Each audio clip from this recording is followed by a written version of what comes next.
देखन को घनश्याम की मूरति। श्री कृष्ण को देखने के लिए आंख चाहिए, लेकिन किसकी आंख से श्री कृष्ण को देखा जा सकता है? तो कहा देखन को घनश्याम की मूरति, चाहिए सूर्य की आंधरी आंखें। श्री कृष्ण की दृष्टि चाहिए। भक्तिमती माता मीरा की दृष्टि चाहिए। एक भक्त ने कहा, न जाने कौन सा ममीरा लगाए हुए थी मीरा, जो नैन मूंद कर भी घनश्याम देख लेते थे। भक्तिमती मीरा के समक्ष तो विष का प्याला राणा द्वारा भेजा गया, पर मीरा उस समय भी प्रेमोन्मत्त होकर नृत्य करती हैं। पग घुंघरू बांध मीरा नाची, रे पग घुंघरू बांध मीरा नाची।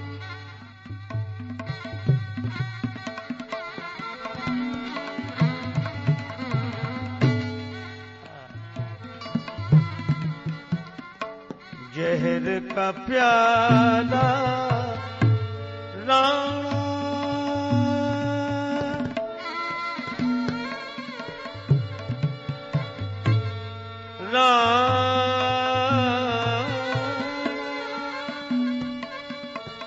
प्याला राणा भेजा,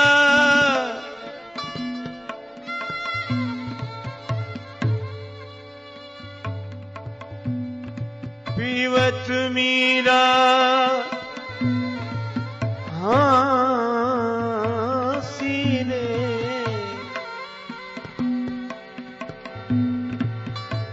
देखत मीरा हांसी, मीरा नाची, रे पग घुंघरू बांध मीरा नाची।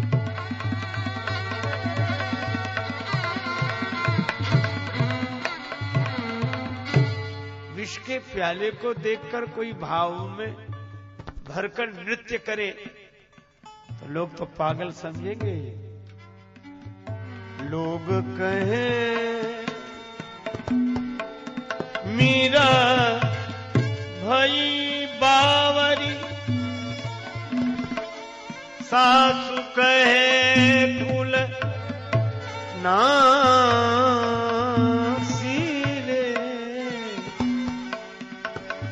मैं तो अपने नारायण की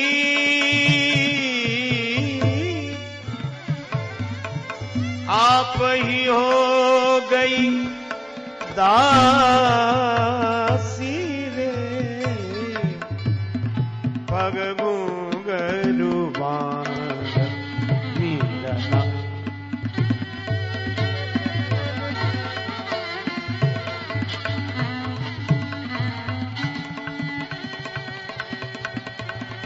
घुंघरू बांध मीरा नाम, मीरा नाम, मीरा नाम। मीरा के प्रभु गिरधर नागर,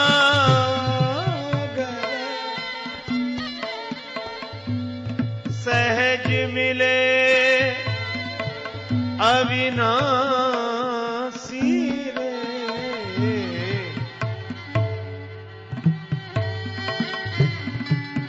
अविनाशी।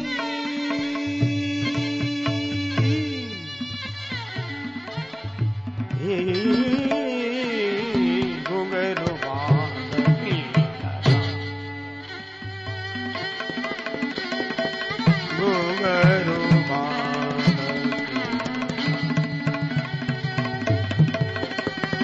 घुंघरू बांध मीरा नाची। क्यों? औरों को विष दिख रहा है। मीरा से एक सहेली ने आकर कहा, विष है? मीरा बोली, मेरे लिए तो भगवान का चरणामृत है। चरणामृत का रंग काला होता देख, ये हलाहल है, घोर हलाहल, काला रंग है। मीरा बोली उस काले का चरणामृत भी काला ही होगा। अरे मीरा पियोगी, विष है, मर जाओगी। मीरा बोली अच्छा है, भगवान का चरणामृत पीने के बाद और कुछ पीने के लिए जीवन रहना आवश्यक नहीं है। अच्छा है, और कुछ पीना ही नहीं पड़ेगा।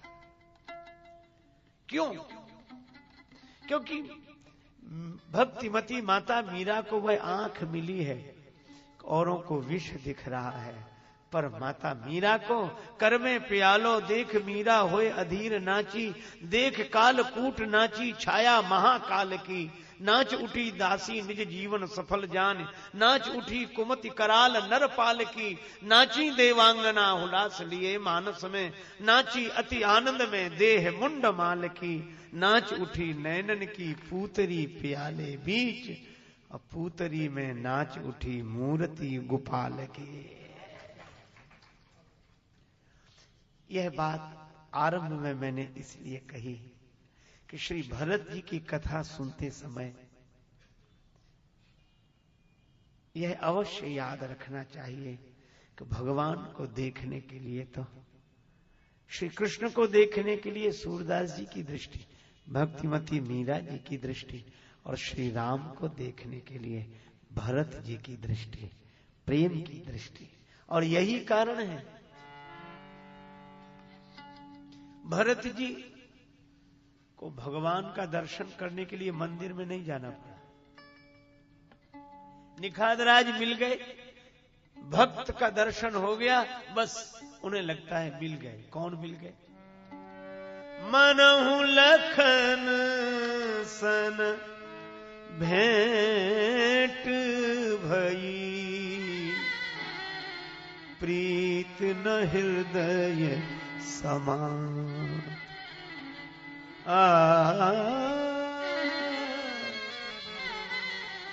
ऐसे लगा जैसे लक्ष्मण मिल गए हो। यह मान नहीं लिया कि तुम हमारे लिए लक्ष्मण की तरह हो। ऐसी बात तो दिमाग से भी कही जा सकती, तुम मेरे लक्ष्मण जी की तरह हो, छोटे भाई की तरह हो, इसलिए अपने को अलग मत समझना, तुम मेरे छोटे भाई की तरह हो। पर भरत जी ऐसा कहते नहीं है, ऐसा सोचते नहीं है, लक्ष्मण की तरह नहीं मान रहे निखादराज को। उन्हें तो ऐसा लगता है कि लक्ष्मण ही मिल गए हैं। मनहु लखन सन भेंट भई, और यह बुद्धि से सोची हुई बात नहीं, हृदय से अनुभव की हुई बात है। प्रीति न हृदय समाय। धन्य है श्री भरत, उन्हें निखादराज में लक्ष्मण दिखाई देते हैं। निखादराज में श्री लक्ष्मण जी का दर्शन हुआ। सभी समाज को लेकर निखादराज श्री भरत जी के संग श्री गंगा जी के किनारे आए। बही कैसे गंगा लहर धीरे धीरे, हरिद्वार में कैसी शोभा से माता, पहाड़ों से आई उतर धीरे धीरे।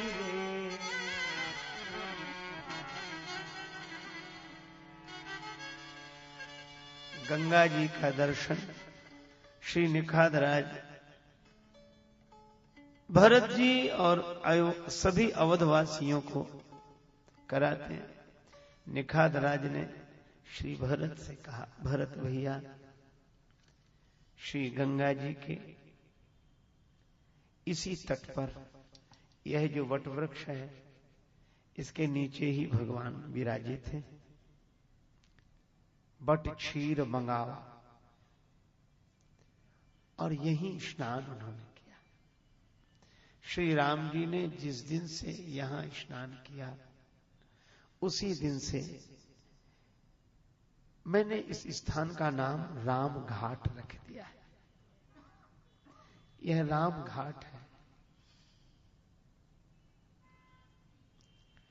राम जी तो वन को चले गए, पर मैं इसी आशा में घाट पर बैठकर बाट देख रहा हूं कि कभी न कभी राम अपने घाट पर लौट कर आएंगे, इसीलिए उन्हीं के घाट पर बैठे रहना ठीक है।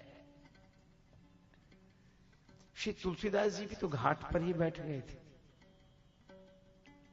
आज श्री तुलसी जयंती भी तुलसीदास जी का स्मरण स्वाभाविक है। मंदाकिनी तट राम घाट पर प्रगटे रघुकुल नंदन, बोले मधुर वाणी में रघुवर बाबा दे दो चंदन, सुन के दशा आपकी भई बहुत बेहवल सी, गुण गायक सीताराम जी के। सदगुरु चक्रवर्ती सुच सरल संत श्री तुलसी, गुण गायक सीताराम जी के।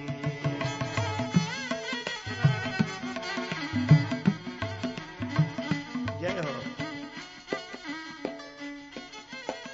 भगवान प्रकट हुए, बाबा चंदन दे दो। चित्रकूट के घाट पर भई संतन की भी। निखाद राज कहते हैं, और मैंने श्रृंगवेरपुर में भी देखा, क्या केवट भी तो घाट पर बैठकर बाट देख रहा था, और भगवान नाव मांगते हुए वहां पहुंच गए। तो निखाद राज बोले, हमने भी गंगा जी के किनारे राम घाट बना लिया है कि भगवान पधारेंगे, मेरे लिए न सही अपने घाट के लिए आएंगे तो मुझे भी दर्शन हो जाएगा। यह भक्त के सोचने का ढंग है। देखो, भगवान दो को ही मिलते हैं, या तो घर में मिलते हैं या घाट पर मिलते हैं। ज्ञानी जनों को घर में ही मिल जाते हैं, उन्हें बाहर नहीं जाना पड़ता। तभी तो संत श्री कबीरदास जी कहते हैं, कहत कबीर सुनो भाई साधो, जब पाया तब अपने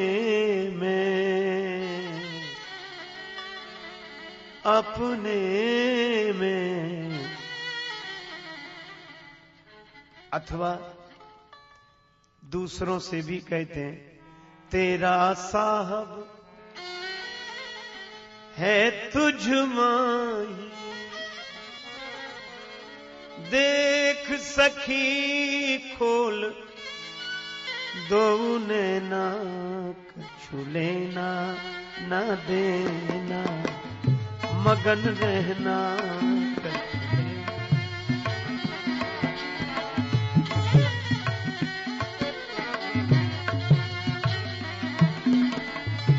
मगन रहना, मगन रहना, कछु लेना न देना, मगन रहना कछु लेना।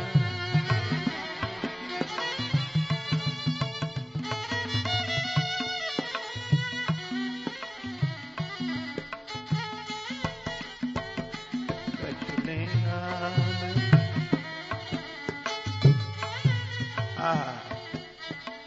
ज्ञानियों को भगवान घर में ही मिल जाते हैं, स्वरूप में ही मिल जाते हैं, और भक्तों को घाट पर मिल जाते हैं।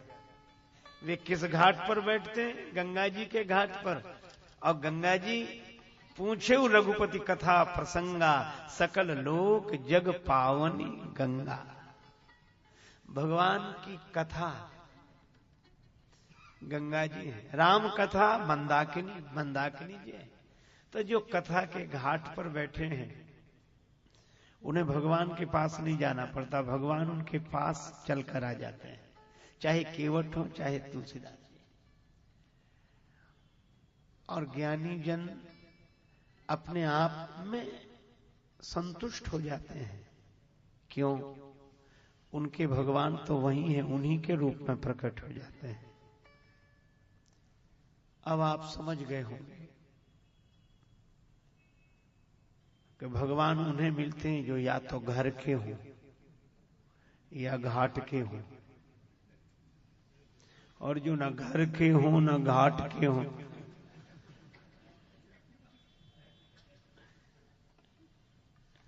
आप तो जानते ही वे कहां के होते हैं, न घर के न घाट के, न घर न घाट 12 बाट। कैसे मिले? ज्ञानी हो तो घर में बैठो, भक्त हो तो घाट पर बैठो। ज्ञानी के जीवन में तू रहता नहीं, मैं रह जाता है। भक्त के जीवन में मैं नहीं रहता, तू रह जाता है। ज्ञानी के जीवन में मैं, बस मैं, और भक्त के जीवन में तू। और जो न ज्ञानी है न भक्त, उन्हीं में मैं तू।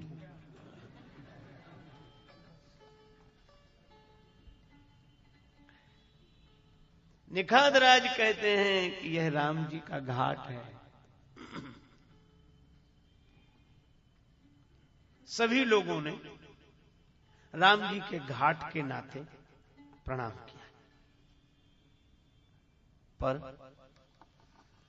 सभी को राम घाट दिखाई दे रहा है, पर श्री भरत को, भरत जी ने जो सुना धरती पर गिर गए लकड़ी की तरह, रोमांचित हो गया शरीर, नेत्रों से आंसू बरसने लगे और कहने लगे त्राहि माम, रक्षा करो प्रभु, मैं आपकी शरण में हूं, मैं आपकी शरण में हूं। निखाद राज ने कहा क्या हुआ? यह तो राम घाट है, औरों की दृष्टि में राम घाट होगा, पर श्री भरत को कैसा लगा? राम घाट कहां कीन्ह प्रणामू, भामन मगन मिले जनु राम। मन मगन हो गया, उन्हें ऐसे लगा जैसे राम जी मिल गए हों। निखाद राज में लक्ष्मण जी दिखाई पड़े, राम घाट में राम जी दिखाई पड़े। इसका अर्थ है कि भगवान का कहीं अभाव नहीं है, अभाव तो भाव का है। अगर भाव हो तो भगवान यहां है, अभी है, इसी समय है। नासतो विद्यते भावो ना भावो विद्यते सतः। दृष्टि और भाव की दृष्टि ही भगवान को देख सकती है।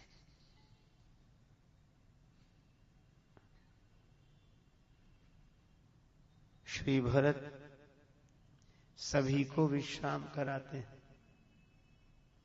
माताओं की सेवा अपने हाथ से करते, उनके चरण दबाते हैं। श्री भरत से कहा कि तुम माताओं की चरण सेवा करते हो, क्यों? माता है इसलिए तो करता ही हूं, पर धन्य है वे चरण जो श्री राम जी की ओर बढ़ रहे हों। जो चरण राम जी की ओर बढ़ रहे हों, सेवन तो उन्हीं का करना चाहिए, उन्हीं चरणों की पूजा करनी चाहिए, प्रणाम करना चाहिए, सेवा करना। पर कैकेयी माता की जब बारी आई, सभी माताओं की सेवा श्री भरत करते हैं, लेकिन भाई सौंपी मातु सेवकाई,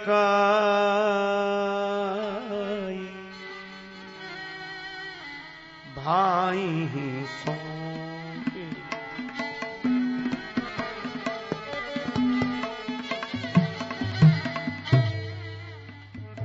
भाई सौंपी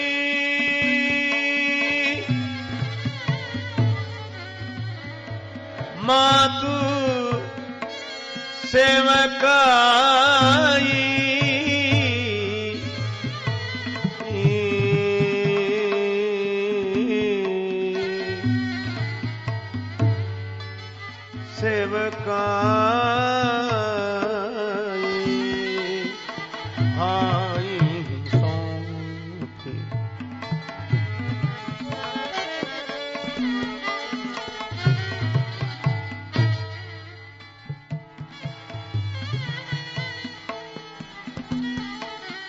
सौंप सौंप सौंप।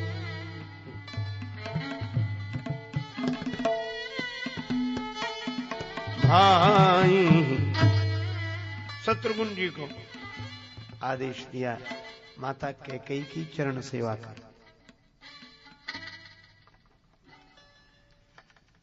श्री भरत स्वयं कैकेयी माता की चरण सेवा क्यों नहीं करते?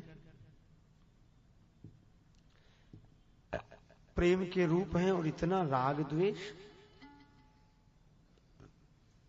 देखो, भरत जी ने कैकेयी माता का त्याग किया, यह कहा जाता है। तजो पिता प्रहलाद विभीषण बंधु भरत महतारी। स्वयं श्री तुलसीदास जी कहते हैं, कैकेयी जब लो जियत रही, कैकेयी जब लो जियत रही, तब लो बात मातु सो मुँह भरी, तब लो बात मातु सो मुँह भरी, भरत न भूल कही कैकेयी जब लो जियत रही।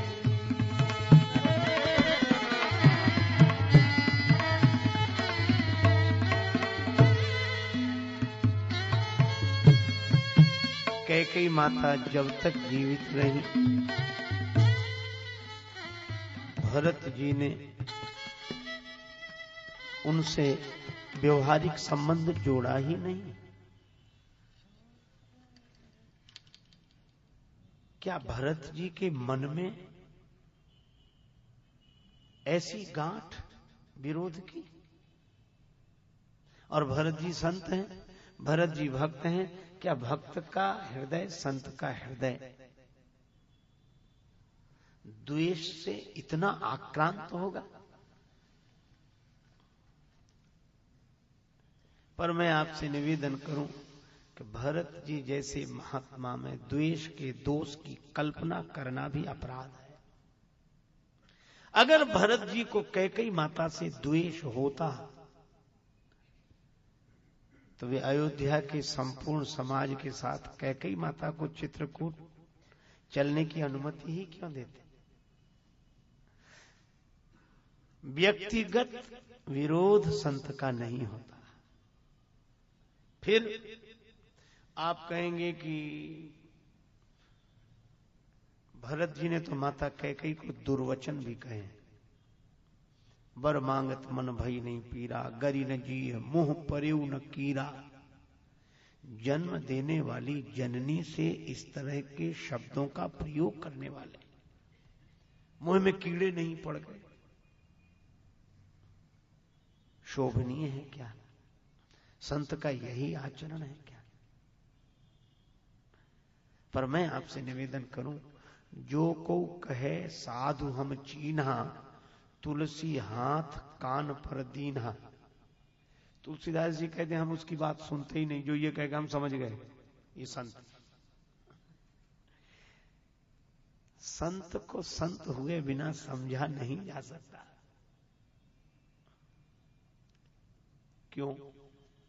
देखो, अब मैं आपको एक बात बताऊं। कैकेयी माता ने भरत जी को राम जी से अधिक समझ लिया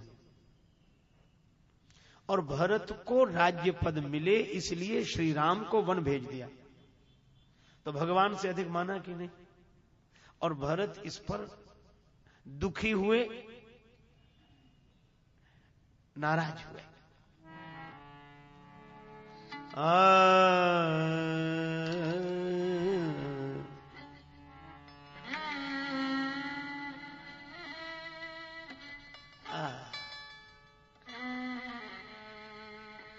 यही संत का लक्षण है। अच्छा, यदि हमें कोई भगवान से अधिक माने तो हम लोग कितने प्रसन्न होते हैं, चर्चा भी करते हैं, वो हमें बहुत मानते हैं। और लोग पूछे बहुत मानते हैं? हाँ बहुत। कितना मानते हैं? कि चाहे एक बार भगवान को ना माने पर हमें मानते हैं।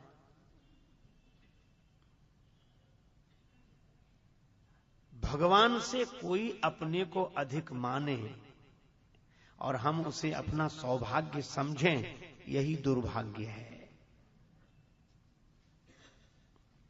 हम लोग खुश होते हैं कि वो हमें भगवान से अधिक मानते हैं, और भरत जी दुखी इसीलिए हुए हैं कि माता ने भगवान को छोड़कर हमें मानना शुरू कर दिया है।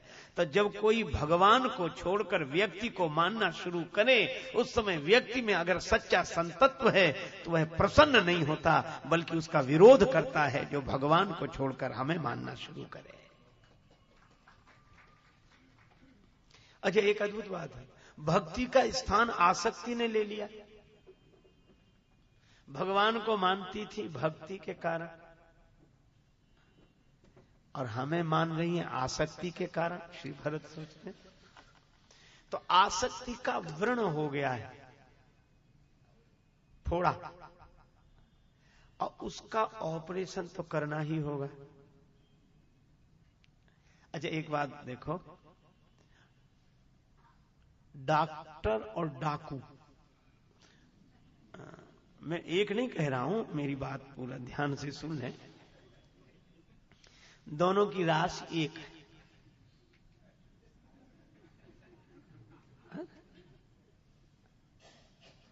और दोनों का संबंध राशि से ही है, राशि से है। पर एक के नाम के साथ विख्यात लगता है और दूसरे के नाम के साथ कुख्यात। एक को इनाम दिया जाता है, एक पर इनाम बोला जाता है। क्यों? अच्छा, डॉक्टर भी शस्त्र उठाकर चीरफाड़ करता है और डाकू भी शस्त्र का प्रयोग करता है। क्रिया दोनों की एक है, लेकिन दोनों के भाव में अंतर है। इसलिए क्रिया देखकर ही निर्णय नहीं करना चाहिए, भाव को देखना, लक्ष्य को देखना चाहिए, उद्देश्य को देखना चाहिए।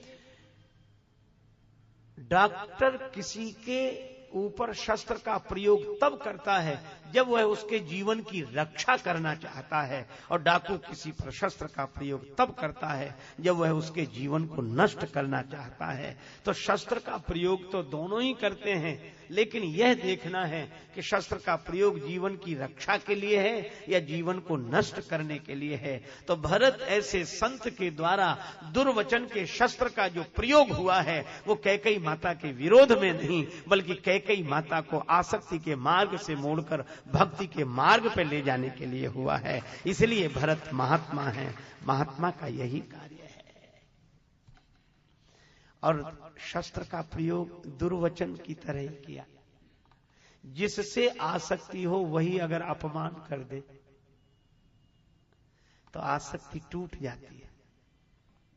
श्री बिंदु जी महाराज ने लिखा, हमको जग ने ही खुद छोड़ा, हमने तो इसमें रहने का किया प्रयत्न न थोड़ा, समझाने पर कभी न माना मन मस्ताना घोड़ा, और गया हेकड़ी भूल लगा जब तिरस्कार का कोड़ा, हमको जग ने ही खुद छोड़ा। श्री भरत ने अपमान कर दिया, और ऐसा अपमान किया, ऐसे दुर्वचन बोले। लेकिन फिर मैं आपसे निवेदन करूं, यह डॉक्टर की तरह उपचार किया गया है और उपचार सफल हुआ। माता कैकेयी रोने लगी कि यह सब जिस सुत के लिए किया, देकर सुहाग वैधव्य लिया, उसने भी त्याग विनीत दिया, तू मेरी कोई नहीं है। भरत, तुम्हारे लिए कलंक सहा, अपयश सहा, वैधव्य लिया ताकि मेरा बेटा राजा हो सके, और जिसके लिए यह किया वह बेटा आज मेरा अपमान कर रहा है, मेरा विरोध कर रहा है, मुझे गाली दे रहा है। और एक वह बेटा था कठोरता की मूर्ति बनकर मैंने जिसका विरोध किया और 14 वर्ष राम वनवासी, यह केवल कहा ही नहीं करके दिखाया। लेकिन वह बेटा बन जाते समय भी मेरे चरणों में सिर रखकर प्रणाम करके गया और कहा कि माता आशीर्वाद दो, आपकी कृपा से ही जंगल में मंगल होगा। कैकेयी माता रोने लगी, मेरा वही बेटा ठीक है, वही बेटा ठीक है, तुम ठीक नहीं हो, वही ठीक है। भरत जी मन ही मन खुश हुए कि मां मैं भी तो यही चाहता था कि तुम्हें राम जी ही ठीक लगे, इसी में तुम्हारा कल्याण होगा, हम ठीक लगे इसमें कल्याण नहीं है। देखन को घनश्याम की मूर्ति, श्री कृष्ण को देखने के लिए आंख चाहिए, लेकिन किसकी आंख से श्री कृष्ण को देखा जा सकता है? तो कहा देखन को घनश्याम की मूर्ति, चाहिए सूर्य की आंधेरी आंखें। श्री कृष्ण की दृष्टि चाहिए, भक्तिमती माता मीरा की दृष्टि चाहिए। एक भक्त ने कहा न जाने कौन सा ममीरा लगाए हुए थी मीरा।